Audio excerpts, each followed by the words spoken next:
Right. So now everybody disappears and they'll all come back. And I'm going to welcome everybody. Any day that you have a webinar and the Wi-Fi works, True. that is always a great thing. Always makes my day. And then it just takes a little bit of time, but anyone who's on who would like to say good morning, you can do so through the chat. We'd love to say hi. A lot of our friends of the StudyPro, people have been on for a long time. We're so glad to see everyone back. Hi, Jessica and Jen, the Jays this morning, everybody else that I know and love. Yes, excited, and I'm assuming that everybody can hear me okay. Good morning. Yay, great. Okay.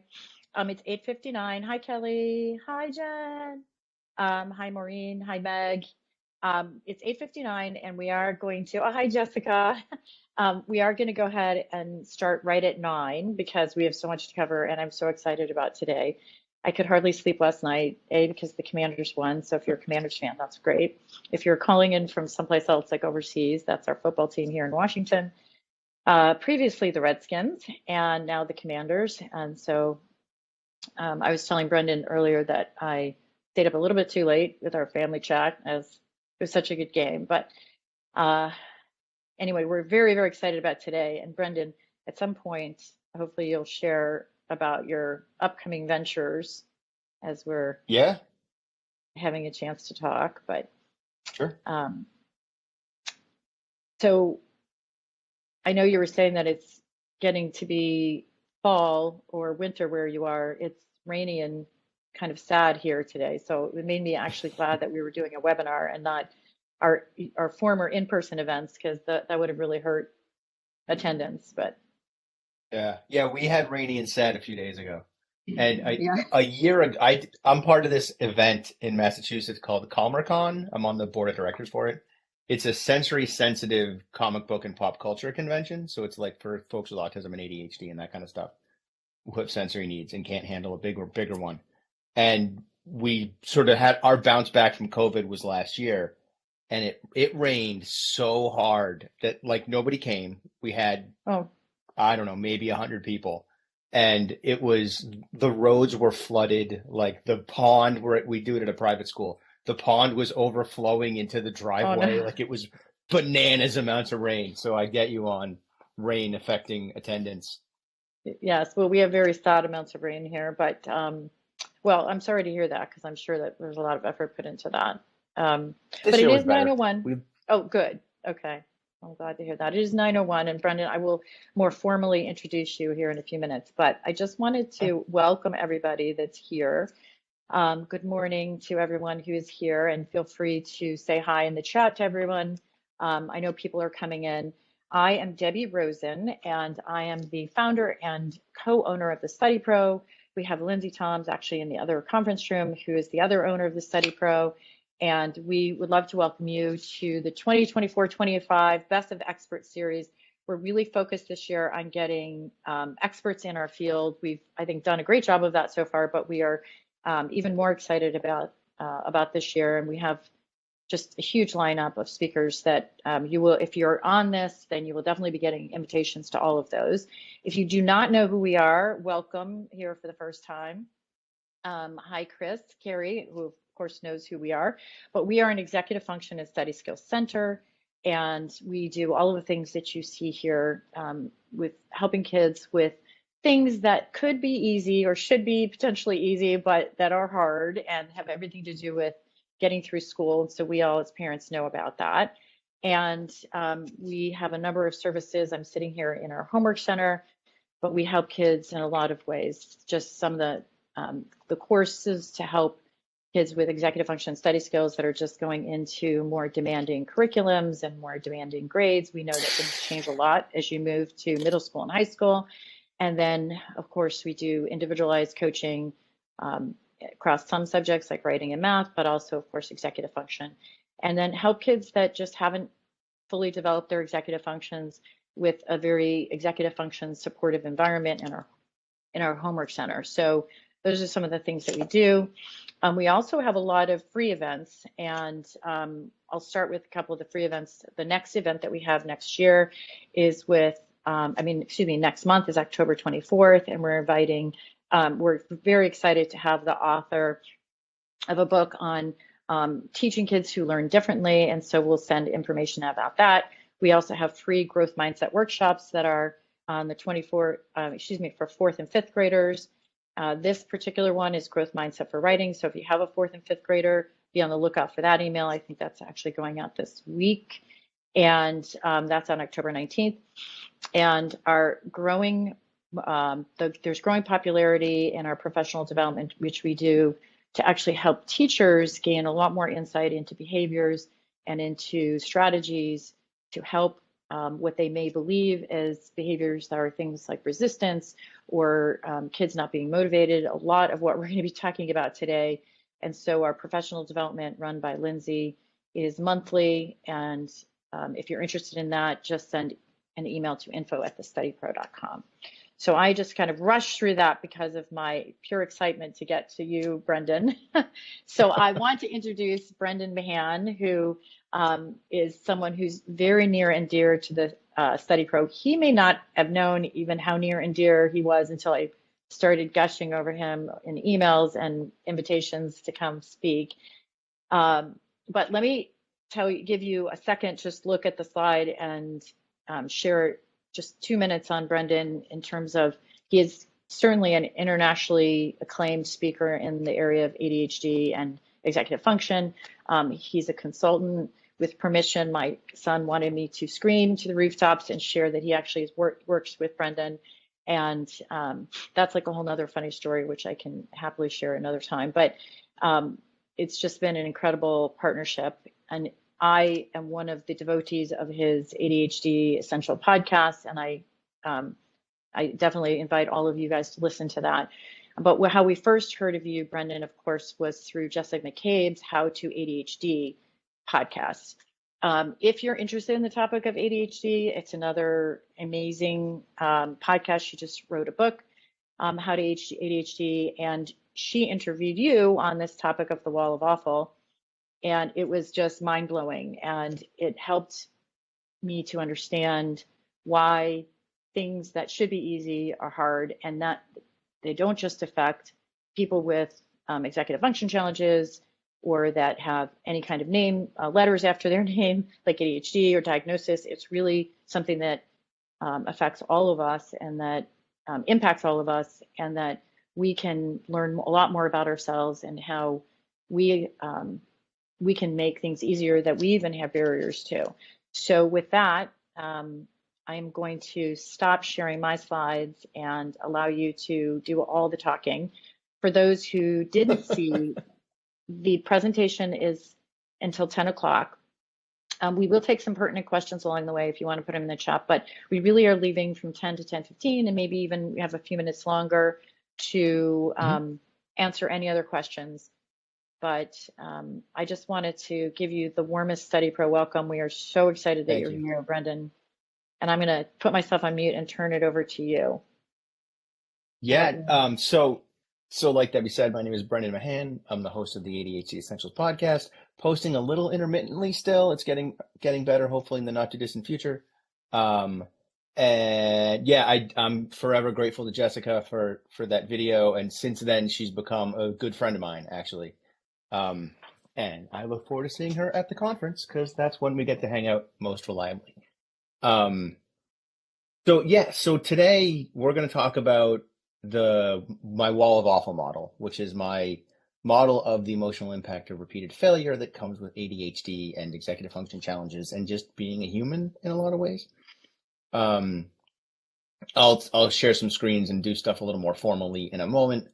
But just so you know, as I present, I'm going to dance back and forth, assuming the technology cooperates, between like a slide and then my face, kind of like this, because for a few reasons, right? One, it'll help people pay attention. When it's just slides, that gets boring.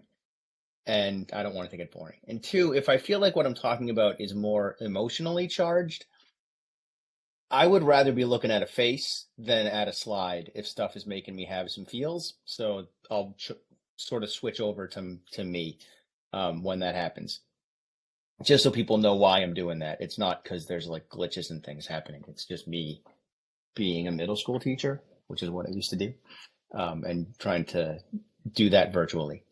So yeah, let's do some shares. Hopefully I do this correctly.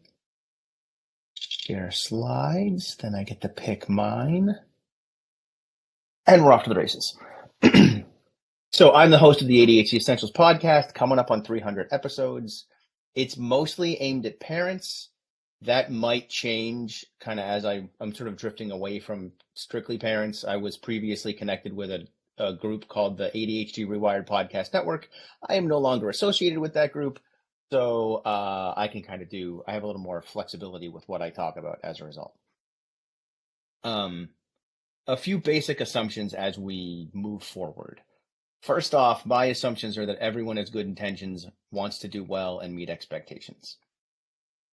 That serves me pretty well. Every now and then someone proves me wrong, but for the most part, that seems pretty true. And when it comes to navigating kids, and especially our own kids, those three assumptions are useful. I'm a father of neurodiverse kids. I have identical twin sons who are 15 years old. Gavin has autism and OCD, very light autism, so it's not like severe. And Nate has ADHD and OCD. Nate's OCD is severe to the point that he was hospitalized for it for 3 months. We're coming up on 2 years of him being home. He was in McLean Hospital for a while in a residential treatment program for 3 months. And it was hard. It was hard on everybody. It was overwhelming. You can see when Nate's OCD got really bad because that's when the podcast stops posting weekly. And then it just doesn't post for like over a year because that mattered more. And since then, as I try to put things back together, because if parental burnout is real, my dad had some health issues at the same time, so it was like sandwich generation stuff. And so I'm putting things back together. The podcast posts intermittently. Eventually, I'll get back to weekly again. But it's a great resource when you're talking 280 something episodes. If you haven't listened, there's a lot of back content to check out. Another assumption is that people do well when they can.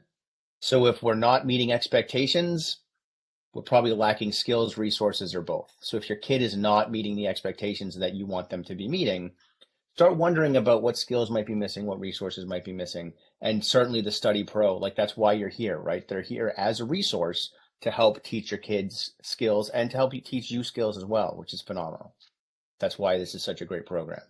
And then our final assumption is that processing on process will get us further than focusing only on the end result. And I'm sure that gets preached all the time in the StudyPro. That's like what executive function development is all about.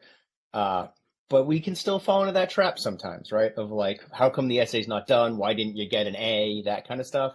That's all paying attention to the end result as opposed to the process. And what did we learn here? How are we doing better than last time? How will we do better next time? So just some stuff to keep in mind as we go forward. And now I just need this slide to change. Come on, slide. There we go. So the wall of awful. The wall of awful was made up by me. It's a thing. And it's my model that helps us make the abstract concept of negative emotional associations more concrete. It helps us to discuss difficult emotions with the important people in our lives. And I'm starting there because as much as I want you to listen to what I have to say and go, oh, cool, this is useful, right? This is helping me reframe my experience with my kid or something. I also want you to think about, I could use this to talk to my kid about why they're struggling, about what's going on. And if you don't feel like you can explain it well, because maybe that's not your skill set, those how-to ADHD videos will catch your kid up in about 15 minutes. And they're on my website. You just scroll down a little bit and they're right there. So that it's easy enough to help everyone get a common language for talking about difficult things. The wall of awful is a transition model that helps us to understand why it can sometimes be so hard to get things started, right? So it's the wall of awful is a whole lot of different things, and that's part of what makes it useful. It's a tool for communication. It's a tool for looking at transition, right? having trouble starting because there's this emotional barrier that I'm trying to process through? Or am I having trouble starting because I'm not really having trouble starting? I'm just spacing out because I have inattentive ADHD. Sometimes that's what happens. But if we don't ask, we don't know. And what happens with parents a lot of the time is they're like, get going. How come you haven't started your homework? And that, notice my tone there. When I go up to my kid and I'm like, how come you haven't started your homework? I'm not really asking that question. I'm really ordering them to start their homework, right? If I go, hey, how come you haven't started your homework? What's going on? That's a different question than how come you haven't started your homework?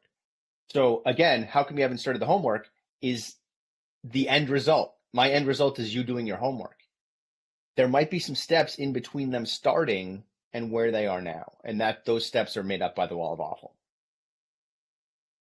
So the wall of awful is built by repeated failure, and it creates a metaphorical wall of negative emotions that make it harder for us to initiate tasks and take risks that are related to the ways that we typically fail, the ways we typically struggle.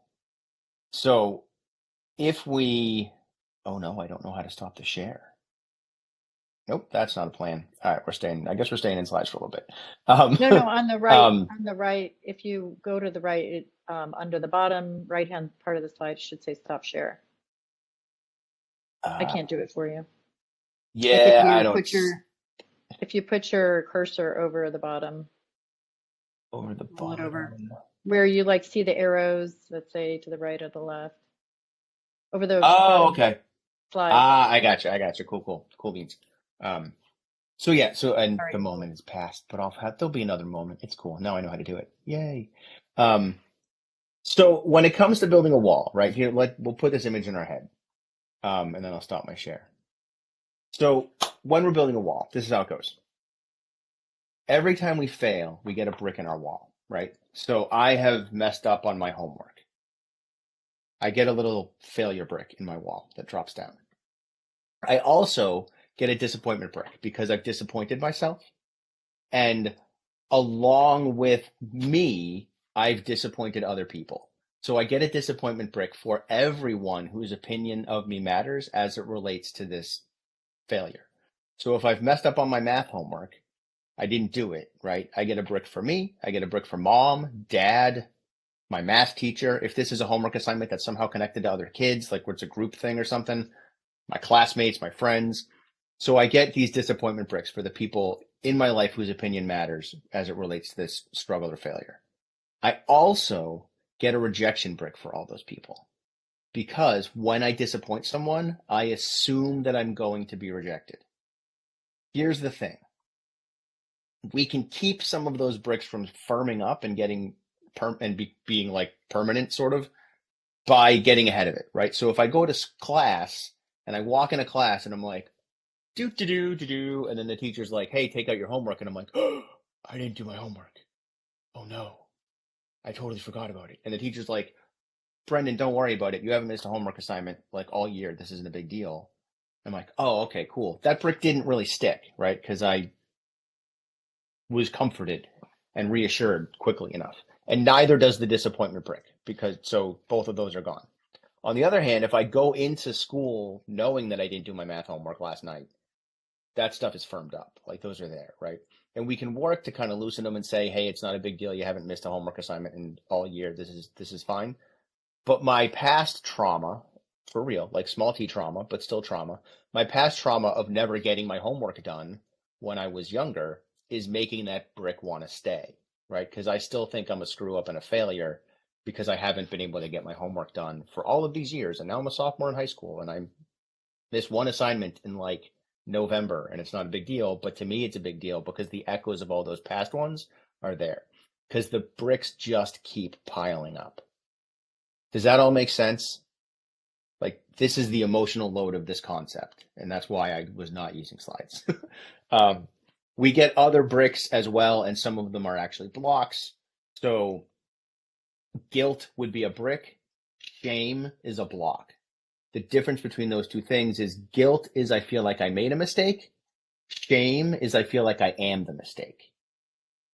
And if I made the mistake because I have ADHD or because I have anxiety or whatever, right? Whatever caused it, it's really hard to avoid the shame. because that ADHD is a core part of my identity and who I am. So if I made the mistake because I have ADHD, I'm the mistake, right? The way I fight that, the way I personally resist that because I have ADHD, is I like to go, yeah, sometimes the ADHD wins. Because sometimes my ADHD wins. I'm an internationally recognized expert in it, and it still gets me, right? And that's okay. I give myself permission, one, to have ADHD, to make those mistakes. And in giving myself permission to make those mistakes, I'm also giving ADHD permission to win again every now and then. And then I try to win the next time. ADHD specifically is tricky because it gets moralized a lot. There's a lot of judgment around, like, how come you didn't remember? Maybe you just don't care. Clearly you double booked yourself because coming over for the party wasn't important enough, or whatever, right? Like, how come you don't care about my homework?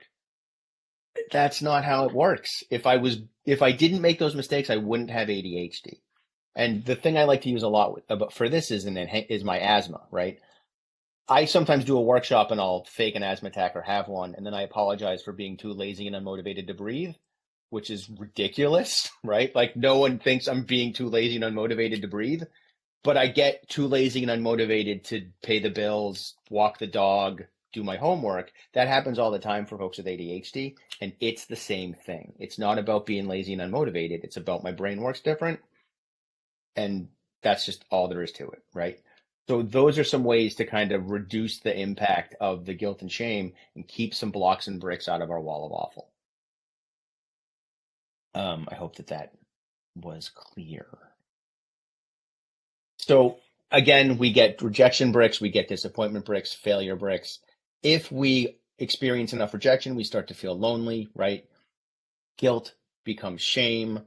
We get worry, becomes fear, right? All becomes anxiety, right? These bigger blocks that can come in as we're trying to navigate our walls. And these walls get built up as time goes by. Critically, something that I want to play with here is we can have more than one wall. And you can have a task that is where you're engaging with more than one wall in order to do it. If I struggle in math class and I also struggle with doing my homework, then when I have math homework to do, I'm dealing with two walls. And we can see this sometimes with our kids where they start their homework, and of course they don't do math first, because why would they do math first if that's the thing they struggle with?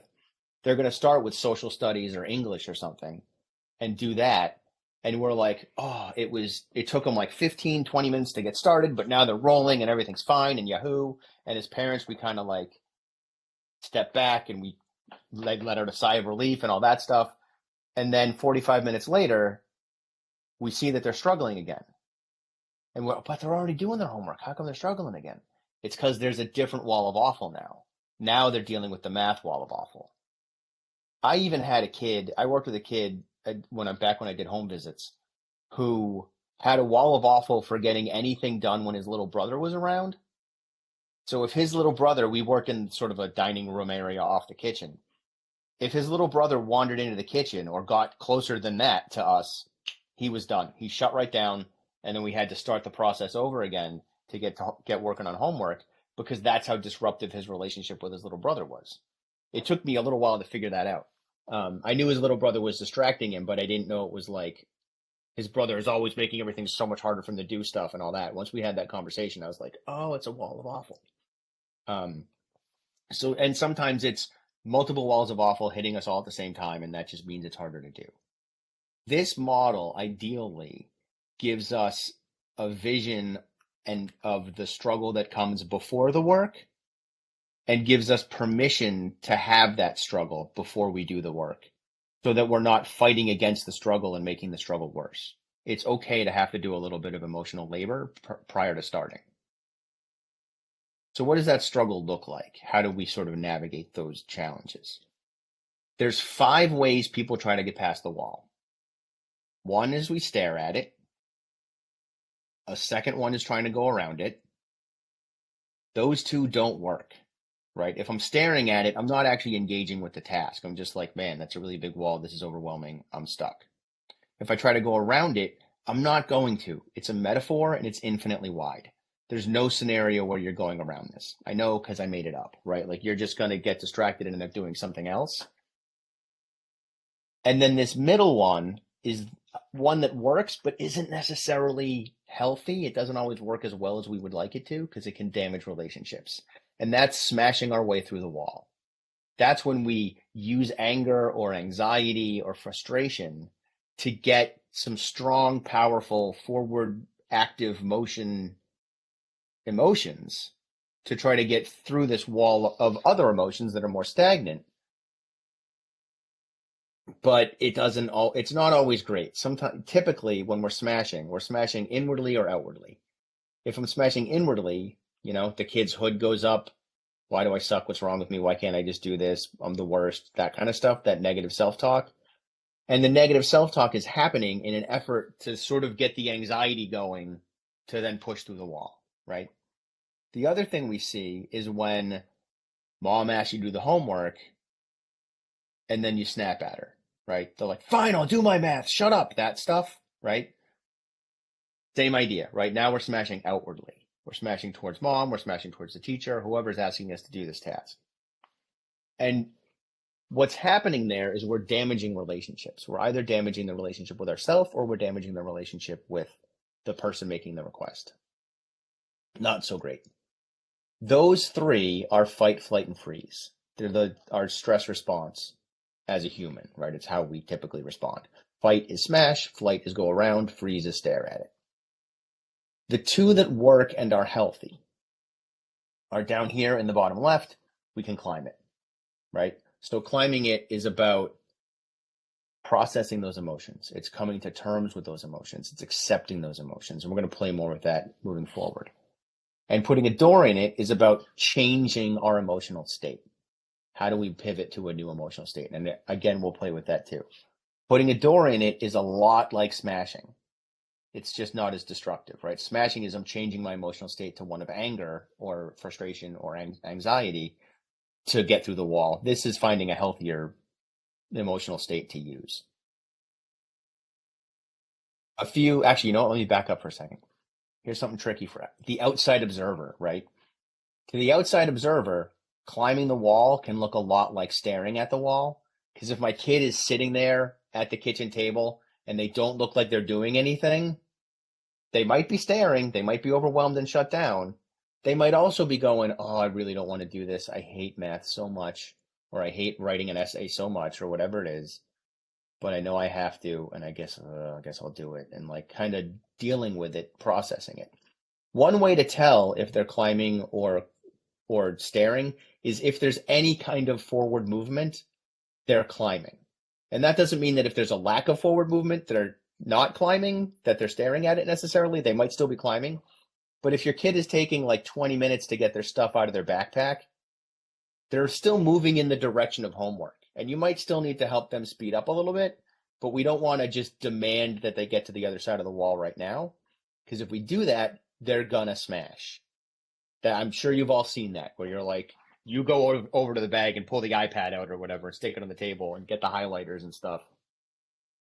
And all of a sudden they're either like in a funk and sort of smashing inwardly, or they're upset and arguing with you and mom, I can do it. Stop it. Get out of my backpack, right? That stuff. That's because you've asked them to get to the other side of the wall right now and they're not ready to yet. And the only strategy they have is to smash because they don't know about the door, right? Not everyone's heard of this thing. Putting a door So in it Brendan, can look a lot. Yes, ma'am. oh no, go ahead. Finish your doors. Yeah. Sure. Putting a door in it can look a lot like going around it, right? So if I'm trying to change my emotional state from one of anxiety, and the way I decide to do that is by watching an episode of Bob's Burgers, mom and dad might be like, oh, I'm not falling for this again. We let you watch an episode of Bob's Burgers before, and you ended up watching 6 of them, and you didn't do your homework. Because there's no obvious choice point with Hulu, right? You hit play, and it's just episode after episode after episode goes. And if I have executive functioning challenges, I'm going to get caught up in that dopamine roll and forget that I'm supposed to be doing my homework. That doesn't necessarily mean that my plan was to watch 6 episodes of Bob's Burgers. I might have had I might have had good intentions at the start, but I got tripped up. So putting a door in it is doing something, listening to music, watching an episode of a show or something to change my emotional state to one of more comfort and safety and motivation. But if I don't put guardrails on it, it could go wrong and I could end up looking like I was trying to go around it when I wasn't. You were saying, Mm.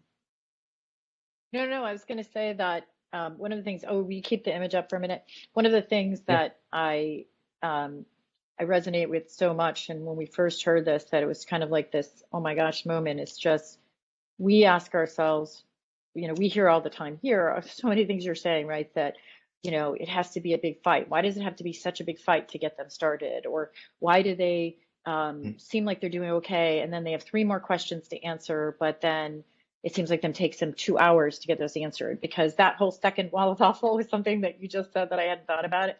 But, just to kind of summarize that, the wall of awful is this emotional barrier based on past little t trauma, potentially, right? yep, That of failing that task multiple times. And so to then we have that wall in front of us. So getting that homework started again is just not just about starting it again today with my limited executive function. It's about starting it again today with my limited executive function and my past bricks that have created this right, wall. And so I can, we had this vision with David, like in the frying pan, right? It kind of like, as like this joke that we had about, you had to he'd come after me with the frying pan if I bugged him one more time about getting started. hmm And so just to kind of take that like little pause and say, okay, this is really what we're talking about. And so kids themselves, with lack of other tools, try to get over the wall, and parents try to help their kids get over the wall either by getting them enough emotion built up that they Hulk smash through it, right? And they're like, hmm gosh, fine, I'll start, right? Which we hear all the time too. Or they're just thinking about starting, which is kind of like, staring at the wall and, yeah, all of these examples that you give, right? This is the general challenge that we're talking about. yeah, and it's even there's even more to it than that, right? Especially if we're talking about ADHD and executive functioning stuff in the mix, because one of the things that goes with executive function, one of the challenges that comes with it is time awareness, right? Folks with ADHD, folks with executive functioning challenges are also called time blind, which means we don't really understand how time works and don't process it like a neurotypical person does. So a really boring task for us, for me, I experience this all the time. A really boring task for me feels like time is dragging. So a minute feels like an hour, right? And an engaging task, like what I'm doing right now, an hour feels like a minute. Like this is just flying right by. Because this is stuff that I love doing. I like doing this stuff so much that after I finish with you, I'm going to drive to Seekonk, Massachusetts and talk about anxiety for 2 hours at their middle school because I'm a bananas person and I'm going to present twice in one day, right? For a total of 3.5 hours. Like, but that's fun for me. It's not going to feel like 3.5 hours. This is going to feel like Right. 20 minutes to me. Yeah. And why that matters, what's significant about that is the experience of homework is different for a kid with executive function challenges. Because if I sit down to do what is a 15-minute assignment and mom and dad are like, it's only 15 minutes. Like, what's going on? Yeah, legitimately, it's only 15 minutes in like actuality. But experientially for me, if that's a tedious task that's boring and is not engaging at all and non-preferred thing I don't like, it feels like a 3 hour task. And that you're not going to change my mind about that. Like my experience of it is miserable and takes forever, even though only 15 minutes went by on the clock. Because Right. the way I experience time is not the same as what time is is real for the rest of the world. So when And we we, say don't try to convince them, oh, it's not miserable for you, it's not going to take 15 minutes, right? Let's be curious, and let's not frame it, as Lindsay said in the chat, as of a framing as avoidance, because it's not. It's their right, experience, it's and not. that brings you all the way Hmm. back. And then I'll stop talking about that. Brings you all the way back to your very first point, which is this is how and why we can talk about emotional aspects with our Right. kids, and this is why we use your concept of the wall of awful in all of our coaching and everything we do here, because Awesome. we want to come from a place of understanding and seeking to understand what the wall of awful is and what their challenges are, um, so that we can help create a strategy, which is kind of moving you on, I Right. know, to your rest of the presentation. Yeah, yeah, which and we'll head there in a second. Yeah. And a piece of this that I want to make sure that I say out loud, right, is folks with executive function challenges, especially ADHD, conflate emotion with time. And that means that not just experientially, but in terms of estimation. So if I'm looking at this task that feels really hard and is something I don't want to do, right? I'm automatically assuming it's going to take longer than it is actually going to take. Yes. And that increases my wall, right? Because now I'm like, oh, this is going to feel, it feels like an all day assignment, right? When it's not. So there's power and there's value to talking to a kid and going, look, this is a 15-minute thing. It's only going to take you 15 minutes. That's a useful strategy. It's just we have to be careful with how we use it, right? We want to use it as a way of providing them with information, but not leaning into guilt or shame. So if the kid can handle me saying it's only going to take 15 minutes, then I can use the word only. But Well, and it may be if even that's going to lead better. to guilt and shame and make it feel like I'm belittling them, then I need to say it's probably going to take you about 15 minutes, right? So Right. even the like modifier there can affect how the kid feels about what I've said. That's a great point. And I like to say, and even another option is helping them see how they can start and seeing Right. that rather than hearing that. But okay, Yeah, yeah. I'm back on mute. So let me hop back in. Yeah. Um, so a few thoughts on those strategies, right? Staring at it doesn't work. Going around it doesn't work. Smashing works, but not so great, right? We risk damaging relationships potentially. We might not. There are ways to smash that don't damage relationships. And I haven't said, but I'm in the process of writing a book about the Wall of Awful. Signed with a literary agent about a week ago. It'll be traditionally published. It'll be in bookstores eventually, probably a year from now, because I'm not in charge of the publishing cycle. Um, but we'll be playing with how, like, what's healthy smashing versus unhealthy smashing, and what does that look like, and how do you do it? I don't have time to dig into that right now. In terms of climbing it and putting a door in it, it's important to look at those two things, right? Climbing the wall works, but it's slower. But in the long run, it helps us climb the wall faster. Putting a door in the wall works in the short term. It's faster, but it doesn't help us climb any quicker. It doesn't really help us climb this wall any better. So the wall can keep building. And if we can't use door strategies to engage with the task, because sometimes we can't, then we're going to be in a world of hurt if we haven't done any climbing, because things are going to be harder than they need to be. So moving more merrily along. This is real quick brain stuff, just so we're all on the same page.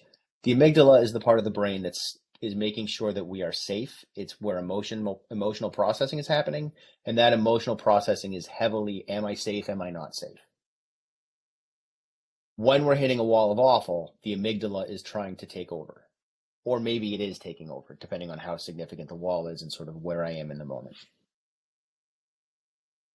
The prefrontal cortex, this gray area, the left frontal lobes, is responsible for executive functioning. That's where executive functioning lives. It's careful planning and thinking and all that kind of stuff. So when we hit the wall, we're doing more emotional processing, and what we need to do homework is executive functioning. So some of these strategies are going to play with that dynamic, right? One great strategy is to start planning out what you have to do. And especially if you've got someone who can guide you through that planning, it's usually not mom or dad, because the mom and dad can cause their own amygdala hijacks. Even if they're really good at this stuff, like I am, and I still cause amygdala hijacks in my kids, and then I have to de-escalate them to get back to planning. But planning is a useful pivot if we can start leaning into it, because planning pushes our processing into the prefrontal cortex and out of the amygdala. And that by itself de-escalates us. So planning is interesting because it's both climbing and putting a door in it. So climbing the wall. Climbing the wall is about sitting with difficult emotions that make up our wall, processing them, accepting those emotions, accepting the task at hand, and then moving forward. That's a lot. There's a lot in there. That's why I'm writing a book, because none of this stuff is simple and straightforward, and I wish that it was. But we'll play a little bit with how this works. So first of all, a lot of the time when we have a wall of awful, and this is especially true for boys, but it happens for girls too, the emotion that papers over everything else is anger, right? Like especially if we're doing some smash stuff, but maybe even not. anger, frustration covers over these other lower emotions that are more vulnerable. And we often don't want to feel vulnerable, right? So if I'm feeling fearful or humiliated or rejected or hurt, I feel vulnerable. If I get angry, I can pretend that I'm not vulnerable because anger is a powerful emotion. It makes me feel powerful. And if I start yelling at mom or dad, now I don't feel vulnerable. I feel powerful. And I made them feel vulnerable, right? Like now they feel vulnerable. And I can pretend I'm not, but I still am. So we need to know that that's the case and talk to your kids about this. Not when they're mad. Like this is a thing to talk about when everyone is balanced and doing okay. Um, and see if we can make it safe for them to feel these more vulnerable emotions so they don't have to paper over them with anger, because you're going to get further if you can be honest about what the emotion is. But anger tricks us and thinks I'm just mad at you or I'm mad at my math teacher or whatever, when really I'm feeling humiliated because I can't seem to do as well as my classmates. So becoming a stronger climber, it's about reframing failure. Is there a lesson in this? Did I learn something? Did I really fail? Because if I learned a lesson, then I didn't really fail necessarily, right? And also, how am I defining failure? If I got a B, does that mean I failed? I've worked with kids with that's the lens. They think if B is a failure, like, nah, dude, like you don't have to get an A every time, right? So is there success hiding in this failure somewhere? We need to be forgiving of ourselves and others. Is like if I can forgive myself for my mistakes, I don't have to carry the emotional load of that mistake anymore. And that lets me keep bricks out of my wall and lets me accept the bricks that are already in there and be nice to past me and be gentle with my past self and say, yeah, no, I understand why this would be hard. Like, of course. Of course that's scary because that feels like homework, but really you're just paying your credit card bill. And paying your credit card bill feels like math homework. Like this feels like homework, but it's not. And you can put down the homework stuff and it takes some talking and some thinking, but I can get there. And the same can be true with your kids. Like, yeah, no, I know you used to really struggle with math, but you haven't struggled with math all year. It was that one teacher. It wasn't math that was causing you trouble. It was that one teacher who was not doing it the way you needed it done. And so let's put Mr. Jones down, and because that was eighth grade, and let's be in junior year in high school or whatever, right? Like we can play with that stuff too. Practicing mindfulness helps us become a stronger climber. This is not in the moment climbing. This is out of the moment climbing. But mindfulness lets us process those emotions that are hiding underneath. It lets us get to mind wandering mode and let us process those emotions down below. And that's needed so that we can go up the wall faster. If I've sort of let myself be in a mind wandering mode and subconsciously processed all of this fear and anxiety that I have going on, if that stuff's been worked through outside of the moment, then when I get to a wall, I don't have to deal with that stuff as much. Some of it might still sneak back in, but less of it will, and so the wall is easier to get past.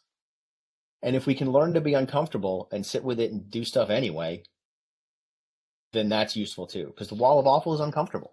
It's not fun to be dealing with these emotions. But if I can say, hey, I'm uncomfortable and I don't want to do this, but I can do hard things and I can be uncomfortable, sort of these next two bullet points, we can move through that more easily.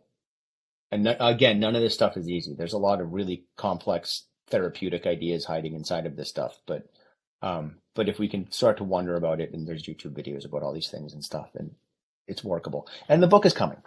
Um, and also like taking responsibility and ownership. And I don't mean weaponized responsibility. I don't mean weaponized ownership, right? Not like this is your responsibility, do your homework, your job at school, blah, blah, blah, right? Like that stuff doesn't work. But if we can get the kid to feel that responsibility, and if we can remember, as my friend Peter's Uncle Ben used to say, that with great power comes great responsibility. And I like to turn that on its head and say that with great responsibility comes great power. If we can embrace responsibility, it's empowering.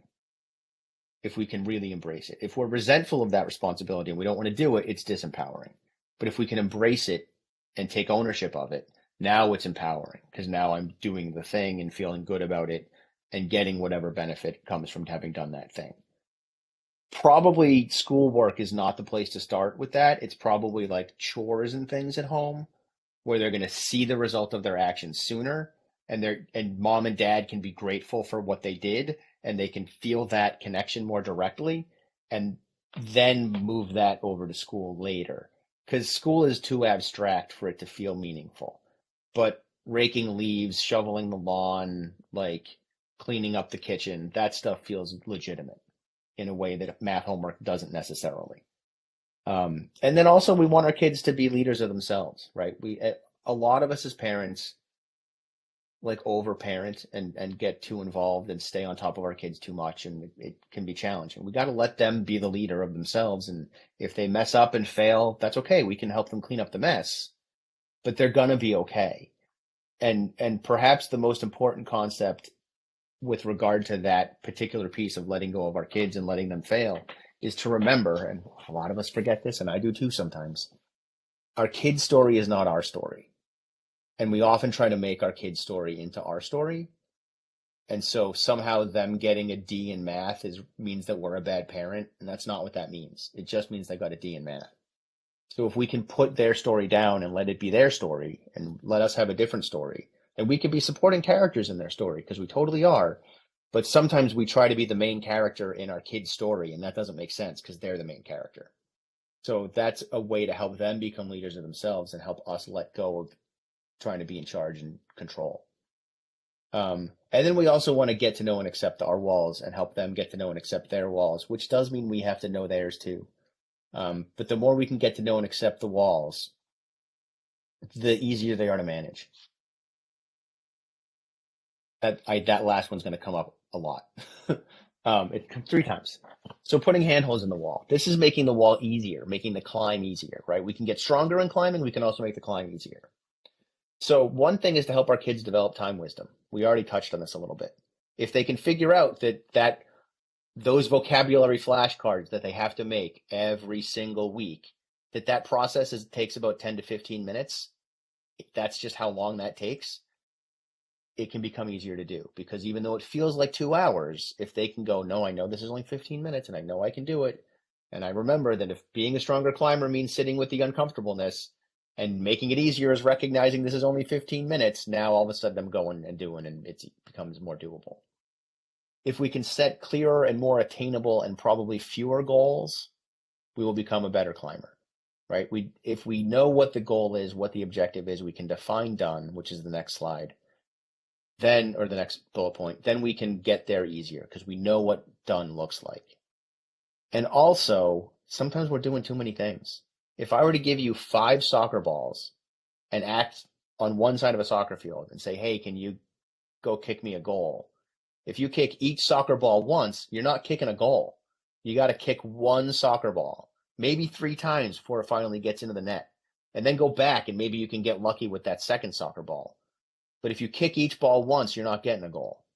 So focus on one until it's done, and that means fewer goals. And then defining done is important. Folks with ADHD are bad at defining done. We're bad at knowing what the steps are to getting to done. And we also tend to think that done and finished are the same thing, and they're not. If I have to read a novel, I will be finished with the novel when I've read the whole thing. But I'll be done with my reading for tonight when I read chapter 3, which is like 15 pages. Or it's a time limit, right? Sometimes it's read for 20 minutes. And I still look at that 300-page book and I'm like, oh my God, I have to read this whole book. Because people with ADHD tend to be all or nothing when we think about stuff. But if I can go 20 minutes, all right, I get as far as I get. This is fine. Now I'm in better shape because I've defined it done and broken it up from finished. And the more we can develop strategies and skills that take into account weakened executive functions, the stronger or the easier it's going to be to climb the wall of awful. Again, this is what the StudyPro does, right? This is Debbie's whole deal. And those strategies are critical. And don't let them stay in school, right? A lot of the stuff that your kids are learning with executive functioning strategies can transfer over to things like cleaning their room or getting chores done. If we have to break things down into small, manageable chunks, the room is a pretty overwhelming project if we have to clean it. But if we can break it into small, manageable chunks, we can do it. If that strategy only stays with essays and projects at school, and your kid is not transferring that over to like housework, chores and housework and cleaning the room and stuff, you got to help them do that. and help them plan out what they're going to do before they do it, right? So what is the first step is critical. How do I start this? And the more we can reduce the barrier to entry, the easier it is to start.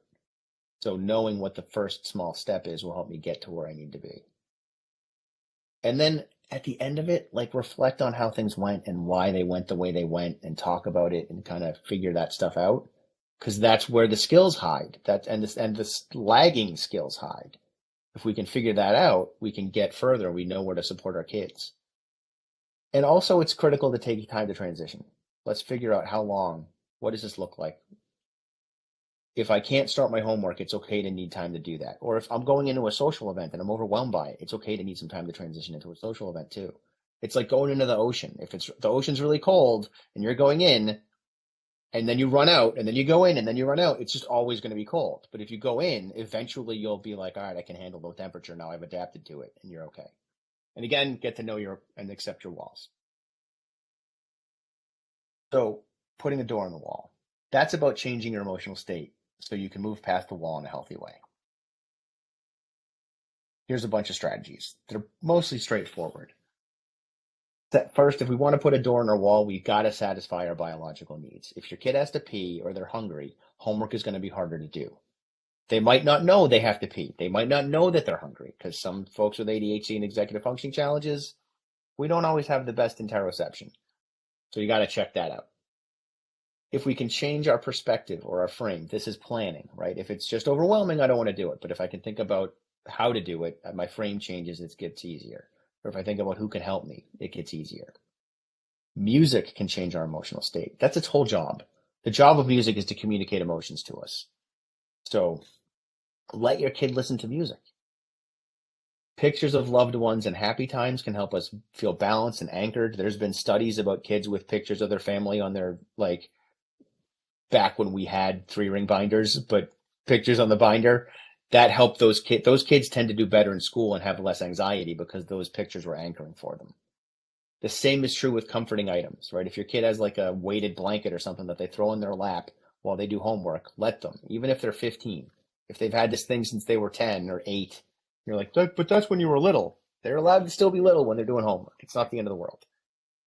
Maybe they don't want a stuffed animal at the kitchen table because they're 16 now, but that can be transferred to something else. Or maybe that doesn't matter. I don't care. I wouldn't care if my kid had like a stuffed animal at the kitchen counter if it helped them get their homework done. And then working with other people can help us get past the wall, right? It helps put a door in it just because that body doubling is useful, or doing a group partner work, that stuff is helpful too. Taking a break, of course, is great for putting a door on our wall, but the break has to be planned. It's got to be on purpose. And this is true for adults too. If what I'm doing is reading, my break should not be I'm going to go look at social media because that's the same thing, right? It's not I'm texting my friends because that's the same thing. The break should be stand up, walk around, shoot some hoops in the backyard, something like that. And maybe eat some stuff too. And it should have a time limit. No one should ever take a break and be like, I'm just taking a break in this nebulous time frame because we're going to lose track of time and 3 hours are going to go by and then I haven't done the thing. So we want to build some structure around that break. Exercise will help us put a door on the wall. It gets the dopamine flowing, which we need to activate. Fidgets are good for helping us to attend and put a door on our wall. Like I've got stuff on my desk for when I need it. And even going someplace else can put a door on our wall. There's a reason people write in coffee shops. It's that little bit of there's people around, so I have that feeling of accountability. I'm somewhere else. And eventually my mind just associates being in the coffee shop with doing work or being at the library with doing work. So if I can't get it done at the kitchen table, maybe I can go somewhere else and do it. And sometimes we need more than one. Sometimes the kid can't get it done at the kitchen table, but if they go into the room, they can get it done. If that's happening, I encourage during homework at least, the door should be open so that like there's a sense of I should be working. And again, the more we get to know and accept our walls, the easier it is to climb the wall, the stronger of a climber we'll become, and the more likely we are to put a door on our wall. Because sometimes I can go, hey, this is a wall of awful.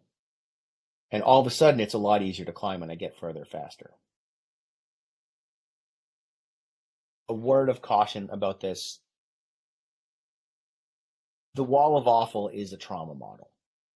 So there's the risk that if you're talking about this with your kids, something might come up that you didn't know about before that might be undisclosed trauma. It might just be like, I hate math because math is hard, da da da. It might also be, I don't like math because I had this math teacher who would scream at us all the time. And then you're like, whoa, what's going on with that? Right. And we just have to know that there's the potential that that happens. I hope that this is not the case for any of your kids, but I have to say it out loud to make sure I'm doing it the right way. That there's the real risk of like something comes up that we don't know about. And the last thing I want is someone to talk to their kids about the wall of awful and have something come up and all of a sudden they're in a quagmire that they're not prepared for. So our kids have lives that are outside of us and they have experiences that are outside of us, and the bad stuff, they don't always tell us about it. So there's the chance that the wall of awful gives them permission to tell us about the bad stuff. And it might have nothing to do with what we're talking about. They might just hear wall of awful and you're starting to talk about homework, and then all of a sudden they're going in a totally different direction. Just in case, be aware of it. Because as I said, it is trauma. The wall of awful is trauma by a million little failures. That's what it is. It has a similar impact on the brain as a singular significant traumatic event. Because if I'm hitting the wall and I'm like, I suck, what's wrong with me? Why can't I just do this? Like, why am I terrible? That's emotional abuse. I'm just doing it to myself, right? If my parents were saying that to me, people would want to like get the state in to be like, what's going on, right? How come you're always being so critical and mean to your kid? If I'm doing it to myself, it's still there. It's still happening. So just be mindful of that. Some closing thoughts, and then we'll kind of pivot into questions. Again, everybody has good intentions and wants to do well and wants to meet the expectations that have been set for them, either by themselves or by someone else. People do well when they can. So if we're not meeting expectations, there's a lack of skills, resources, or both. Those skills, by the way, can be emotional processing skills. So the wall of awful is more challenging to get past, right? And if we focus on the process rather than the end result, we're going to get further. And recognizing that climbing the wall of awful is part of the process. And that might be why we're not at homework, which is our end result, even though really the end result is the homework being finished. If we skip the step of climbing the wall or putting a door in the wall, we're really looking at starting homework as an end result. And we have to honor the fact that the wall's there and we want to deal with it and process it and work on it. And success is on the other side of the wall. And we can get there. Your kids can get there. You can get there. This is a completely manageable thing. Part of why it can feel unmanageable is because we don't know that we're climbing it. And if we realize that we're climbing it, it becomes a lot more manageable and easier to do. And with that, we are at questions. So Wow. yes. That was so much. There's fantastic. I know we have a lot of questions, so I want to get to that. I just wanted to Yeah. summarize a little bit by saying that at the end of every school year, we send out an email and say, reminder to parents that grades are the result, not the process. If you follow the process, the grades will come, right? Whatever those grades Yep. are, right? If you follow the process. And what we don't want to teach our kids is how to do homework, how to be a great homework doer. We want to teach kids how to Right. overcome obstacles, how to do things that are hard, right? How to adapt strategies like you were talking about. And I love what you said, so many things you said.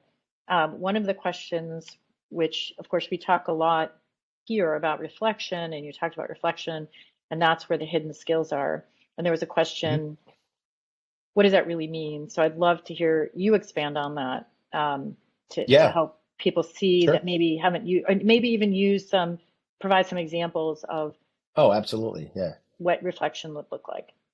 Yeah. Before I do that, I did say that I'm writing a book. I'm going to drop in the chat a link for anybody who wants to be on the email list for advance notice about the book. So that's in there, just so people have it. Yay. And we're But going to in send terms all of of this out. reflection, We're going to send okay, it out with the replay too. cool. In terms of reflection, there's a lot of ways to do it, and it doesn't have to be. It doesn't have to be formal, but it often is useful if it's formal. And it kind of depends on the structure. But if your kid does well, awesome. Like, what was it that helps you do well? What was supportive in this? If they do poorly, okay, well, what went wrong, right? Like, what was that? I like to say things like, what was hard, what was easy, because that usually gets me some places. Um, I have a lot of different ways that I reflect, that I use reflection with my kids. So I'm just going to kind of shotgun some stuff out there. Um, in our house, about once a week, once every other week, depends on how the weeks go. When we're having dinner, usually towards the end of the week, I will say, um, it's peak, pit, plan, proud. So 4 P's. I can type that in here. So peak, pit, plan, and proud, right? And that's how we do the reflection on that at that dinner. It's like, well, think about your week. What was the peak of your week? What was the pit of your week? What are you proud of from the week? And then what are you planning for coming up, right? Um, the only one that I don't make them say is pit.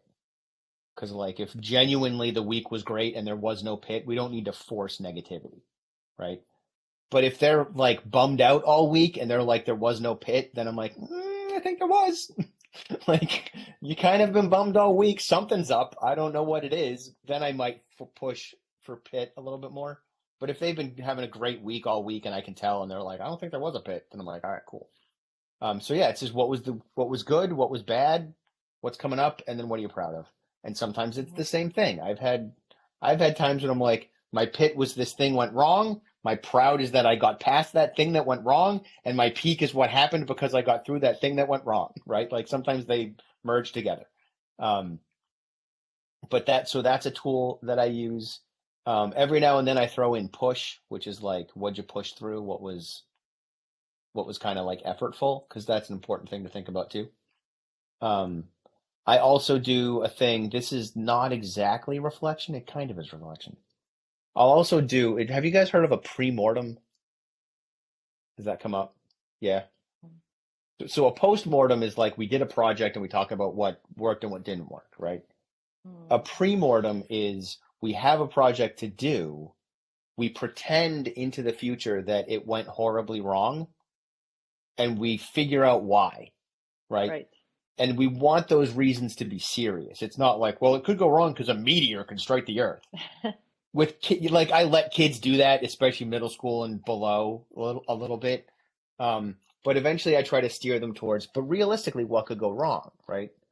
Um, I could not cooperate with my partners. I could forget to write my homework down. I could not have my materials, right? Let's look at what realistically could go wrong. And that's reflection because we're looking at our past history. Like where do I typically screw up at stuff? And if I can figure out what that is, how can I avoid those things moving forward into this new project? And if we do that enough, we start naturally avoiding the stuff that we used to do wrong because we've reflected enough to make that happen. Um, is that what you're looking for? Should I head in another Yeah. direction? Or? No, I think that's great. We have a lot of other questions. And just to remind Sure. everybody who may not have been here right at the beginning, we are extending this for Q&A till at least 10:15. So because we have a lot of questions. So I did want to get to this one, which is really important.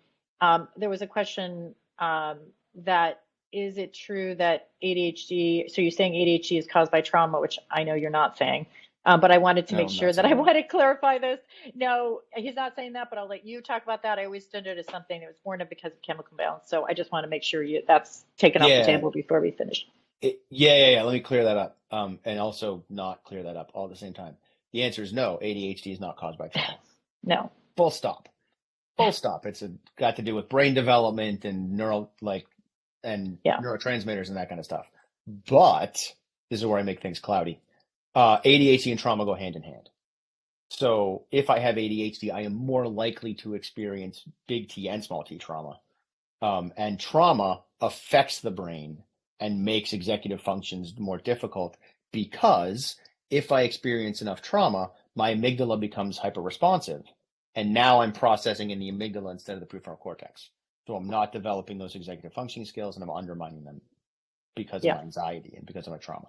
So like no, ADHD is not caused by trauma, but trauma can cause ADHD like symptoms and that are similar, and ADHD and trauma are like hang out. So I hope that answered the question And I know I Yeah. muddied the waters a little bit, but I don't No, want no, to no, not at all. pretend it's not It was connected. perfect, and I totally experienced a lot of seeing that myself, so I know exactly what you're saying. There was a question earlier from Chris. You just hit on it a little, but nothing breeds future success like past success, which relates to building confidence. So how do those emotions play into this model? I'm assuming calling out and rewarding successes when they occur complements what we're discussing here with overcoming the wall of awful. Is that correct? I'm just reading it again. Um, Past success. Yeah, yeah, yeah. So this is like there's a term for it. I'm trying to remember the name of it. What is it? Recognition response euphoria is the term that we're sort of playing with. So folks with ADHD and neurodiverse folks in general tend to have rejection sensitivity dysphoria, which is you're like we're very sensitive to rejection, and we feel like we're not doing good enough all the time anyway because ADHD is life on hard mode or autism, whatever. And so when I mess up, I feel extra bad about it because the wall of awful, right? The other side of that is recognition responsiveness. So when I get credit for what I've done, when I'm cheered on, when my successes are pointed out to me, I'm like, woohoo, right? Like that feels really good. And that's this building on in confidence and helping us move forward with that. That's awesome stuff. It's got to be real. If you try to give me credit for stuff that I don't feel like I did, it's going to feel like rejection because I'm going to feel like you're lying to me and trying to trick me.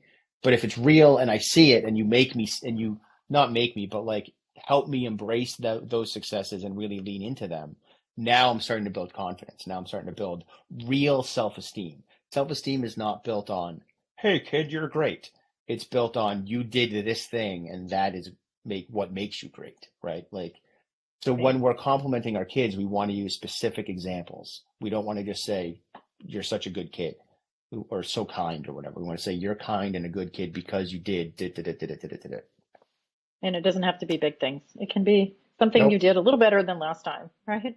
Yeah. Um, And so praising effort is important too. Like that's going to get us further than praising intelligence because I can't magically get smarter, but I can work harder. Um, absolutely. So we talked about this earlier, but just to be clear, Mhm. it's not just an ADHD thing that a task with a well of awful will take longer than it actually will. Somebody Sonal shared that they struggle with this all the time. So we know that Mhm. this is a human thing. So do you want to expand on that? Right. Yeah. I tend to break towards wall of awful because it's or towards ADHD because it's what I do for a living. Um, but yeah, everybody has a wall of awful. Like everyone alive has at least one or two of them, and the more we struggle, the more we're going to get.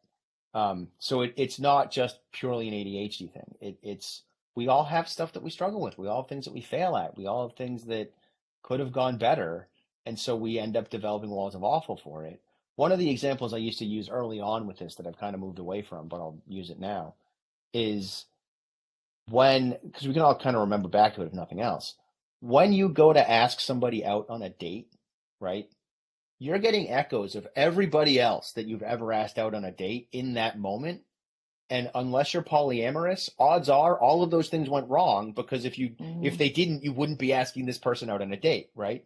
So it gets harder the further into your life you go because there's more rejection behind you. Even if you were married for like 30 years, when you ask that next person out on a date, all the uncertainty you have about that marriage ending is going to be caught up in this new ask. So that's like a pretty universal human experience that's got nothing to do with any kind of neurodiversity. That's a great example. Um, I really like this question because I do get asked this. We've stayed away from calling out ADHD like you have ADHD to our child, and it's framed it more as you need help and support with executive functioning skills. Do you have a point of view on how to frame this to a child with ADHD, for a child with ADHD? If they're in middle school or later, you probably want to think about telling them.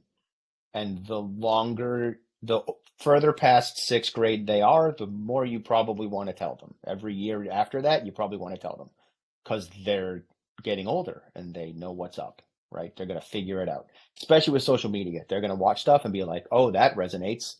And if they come up to you one day and they're like, I saw all this stuff, I watched How to ADHD, I discovered this cool lady named Jessica.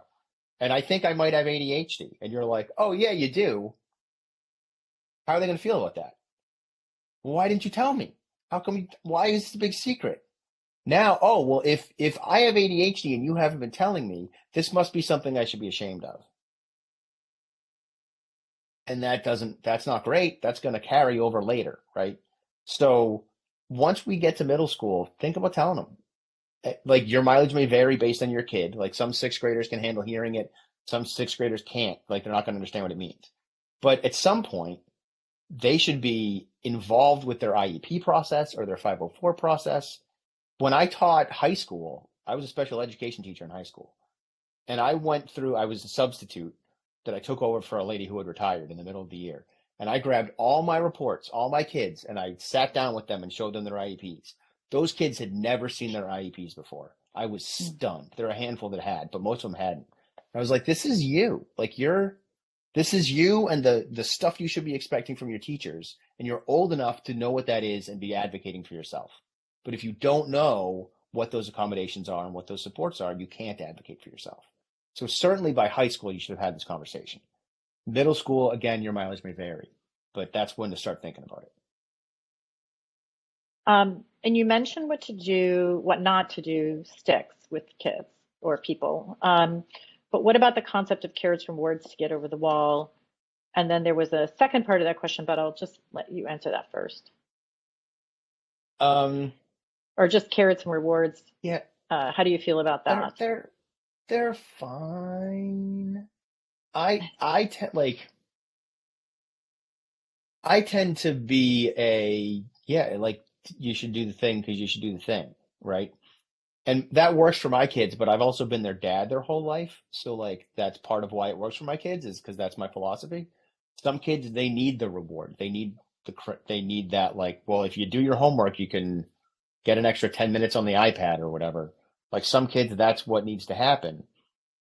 But if that's what we're doing, they should still get stuff like that anyway, right? So if we're going to pay them for, I don't know, for doing their homework or getting good grades or something, we should also give them an allowance in general.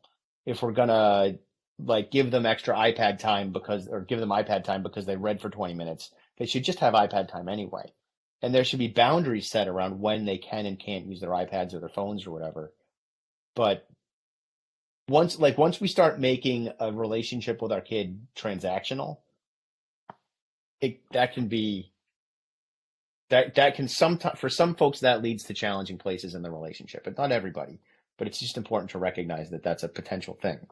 But if you've got a kid that's really motivated by that stuff, dope, do it. Like that's great, right? I'm not saying no. I'm just saying be thoughtful about it. I don't know if I answered that well or not. No, you did. And I guess there was a second question just in general about video games and the dopamine effect, and just see if you could talk a little bit more about those.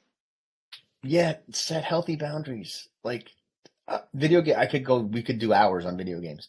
But so one thing to think about, I'm going to do phones a little bit here too, because I'm sure that there's questions out there if they haven't asked them. One thing to be thoughtful about is the world that our kids are growing up in is not the world we grew up in. So when we are going, how come my kid isn't outside playing baseball with his friends? Turns out he is playing with his friends. He's just playing in Minecraft and talking to them on a headset instead of being outside, right? And we might wish they would go outside because we went outside all the time, but we did not live through a worldwide pandemic where at critical developmental stages we were told to stay inside and avoid people.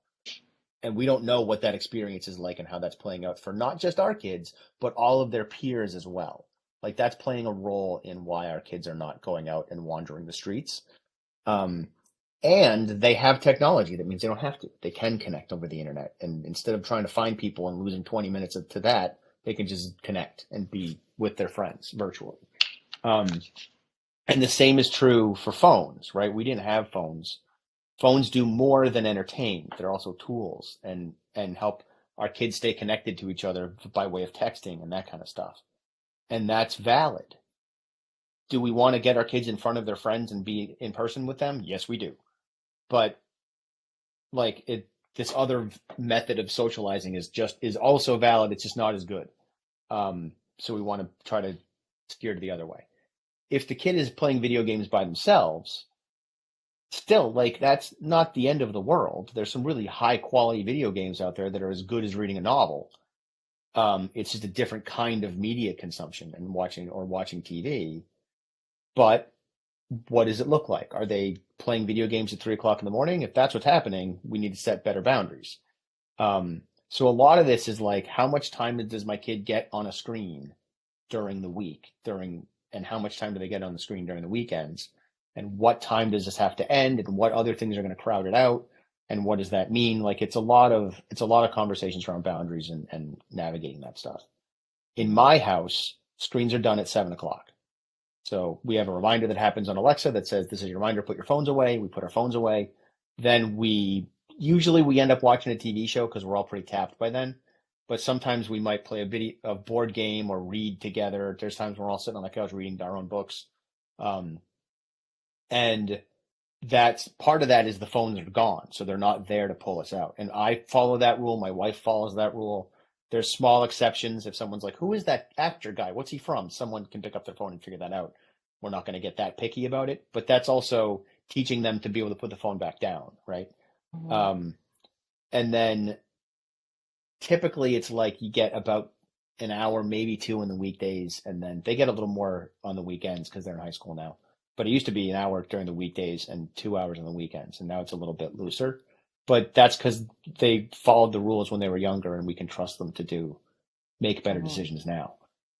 Yeah. I mean, Nancy commented, which we find too. I mean, we have kids here till 8:30 during the school year, school days, doing homework because all the homework's on screens. That part's very hard. So, as you're getting into high school, middle school and high school, a lot of times kids have to do that with their sports after school, and then they come home and they have to be on their screens. So that's just I don't know if that was specifically a question, but it is getting to be close to 10:15. I don't know if there's anything else you want to share. We can keep Brendan. going. I'm good till 10:30. I think I don't know about you guys, but I can. Yeah.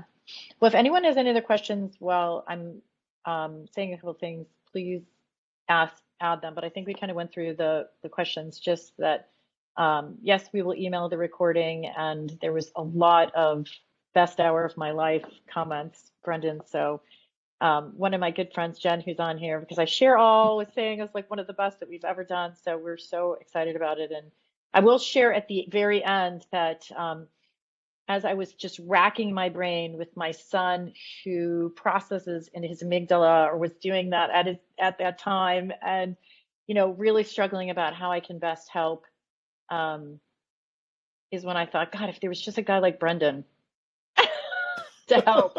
And I know you're not allowed to talk about that, but we agreed that I was. So anyway, I just wanted to say we here at the StudyPro are your hugest fans, and we will, with your permission, allow you to keep coming on. And there are a couple other questions that if you had a few minutes, we'll ask, but I just wanted everybody to know who does have to drop off that we will send this recording out. But one of the questions was that, do you think medication can sometimes help someone with ADHD climb the wall and make it through the door?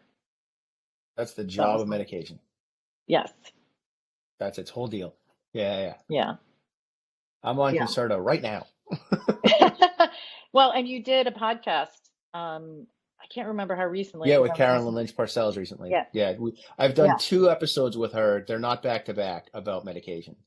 Yes, and we can try to send the links out too. So they're really great if somebody wants to listen to that. Any tips for occulting the application of executive functions to daily life, like self-care, home responsibilities? Yeah, like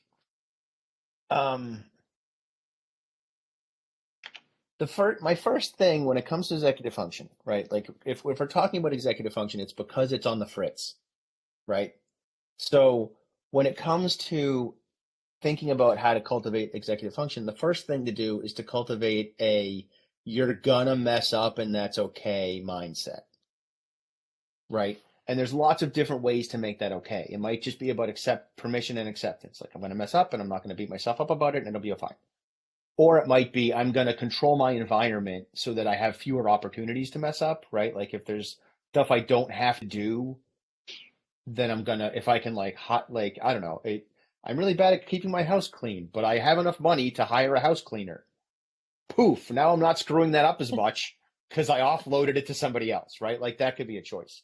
Um, and being okay with the fact that, and like you can live different. You can just, my laundry for the most part lives in a hamper. I don't put a lot of stuff in my drawers because I do the laundry and I bring it up in a hamper. And then I need to remember that I should fold the shirts and put them in a drawer.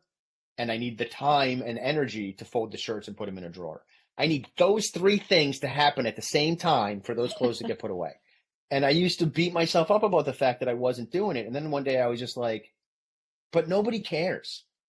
Like, as long as I get this kind of shirt out of there and the pants and the jeans and stuff, things that are going to get wrinkly and can't, as long as I get those out, we're fine. My t-shirts and underwear and socks can be wrinkly. No one cares. No one's going to see them. And when I made that decision, when I kind of figured that out, it let me put down something that I didn't realize was as heavy as it was. That I had all this shame about, like, I'm not folding my t-shirts and putting them in the drawer. Mm. And nobody cares. Like, there isn't some super judgmental, like, welcoming committee that's been watching me for the last 16 years in Shrewsbury, Mass, going, that guy doesn't put his t-shirts away. But it feels like that for people with ADHD, for people with neurodiversity. We feel like we're doing these things that are not leave it to beaver enough. And so we're somehow lacking, and that it just isn't true. Some stuff causes problems, right? If I have clutter and junk and things all over the place and it's a fire hazard and a tripping hazard, that's bad, right? That's stuff I need to navigate and make sure I'm keeping my space clean. But it doesn't have to be the same kind of clean that we see on TV. We can have a hamper that's got t-shirts in it that we're pulling out, and a second hamper where we're putting the dirty ones, and that can be how we work. That's okay. I have hooks on my wall where this t-shirt or this shirt hangs on a hook. It doesn't go on like a hanger in my closet because my closet closes and I forget that I have these shirts and I don't wear them. But if I put it on a hook, I'm all set. I can just grab it and put it on, and I have enough of these so that I can rotate them through when I'm on TV or on video or going somewhere and I need to look professional. I can make that happen, and it makes my life easier. Those people with ADHD are creative. Don't Right, have to and we need to follow the see stuff. rules. You need to see stuff, right? So, good question from Alicia, who I recently had a great conversation with. So, hello, Alicia. I'm an adult with ADHD with 4 kids, also that have ADHD. My husband is the only one who isn't neurodivergent. Do you have any recommendations how to help him understand the difference between setting healthy boundaries versus authoritarian parenting, Yeah, which is how he was raised? Yes, I run a Alicia, we whole should have him parenting group talk to about my this. husband too, because I can tell you that my husband would love to talk to him. So yes, go on, please. Things that I can offer, right? I run online parent coaching groups. The Mm, whole job of it mostly is to undermine authoritarian parenting.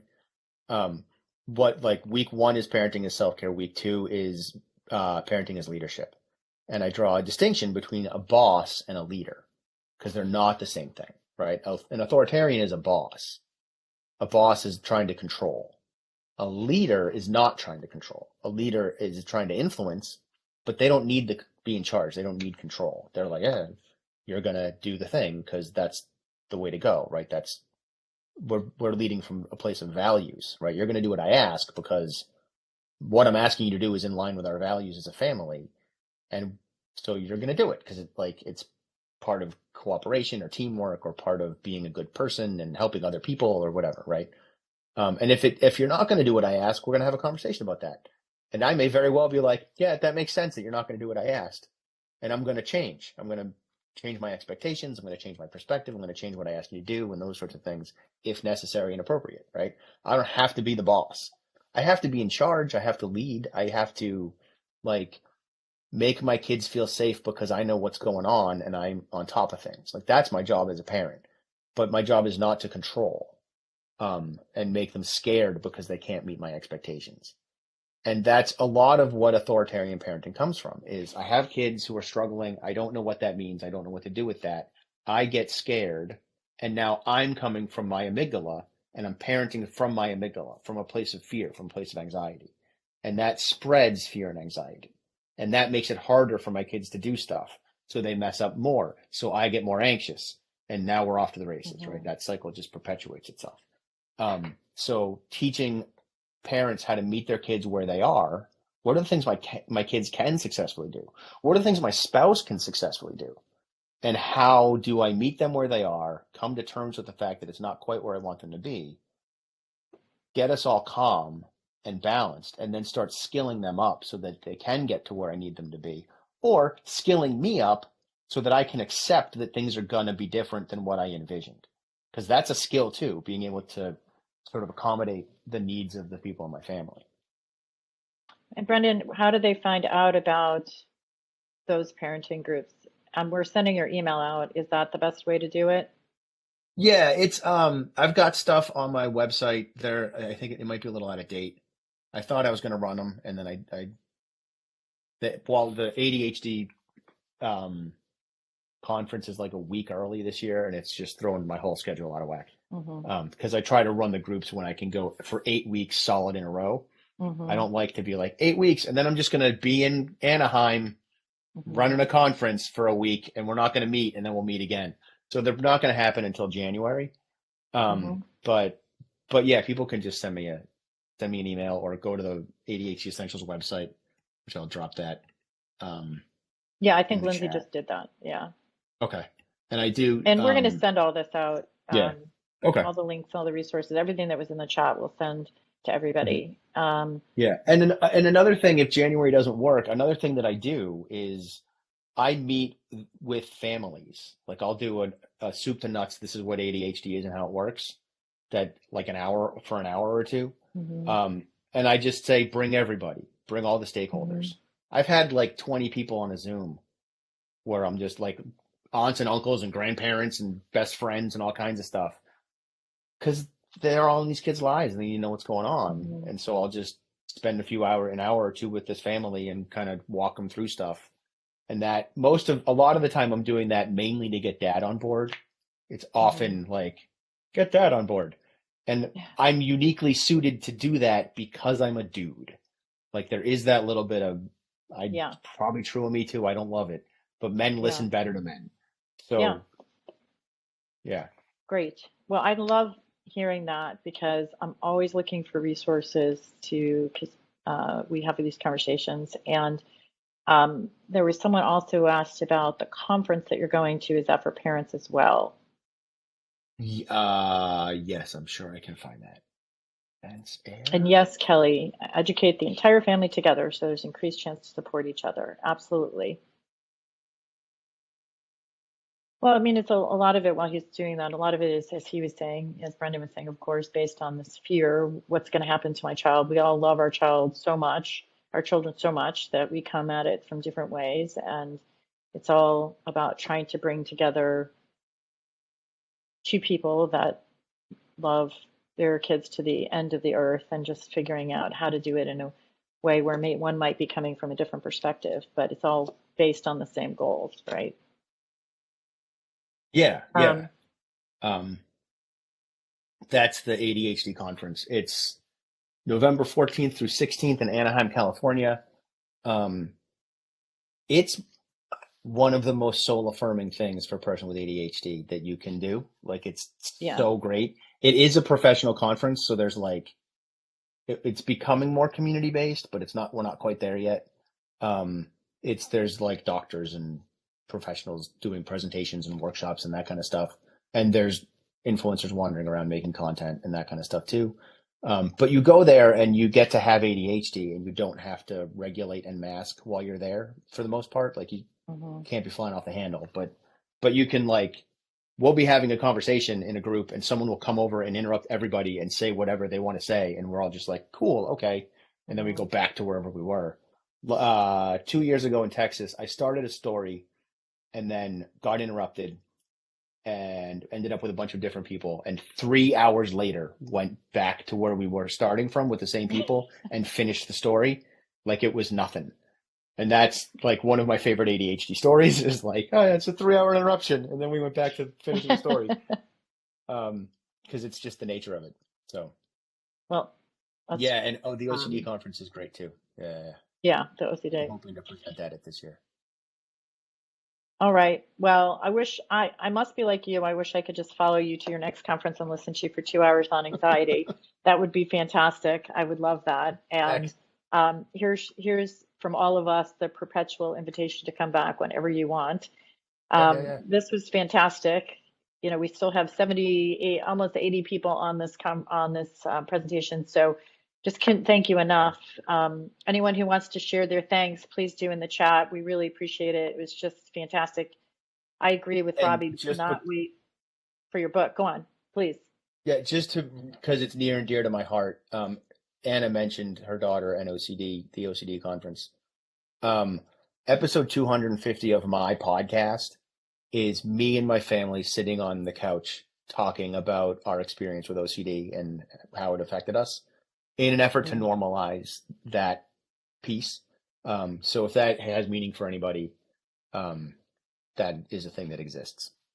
yeah, fantastic. Well, we'll include that with all the show notes. So, Brendan, I can't thank you enough. Thank you so much from Thank you for everybody in having my me. family and the StudyPro family. We really appreciate it.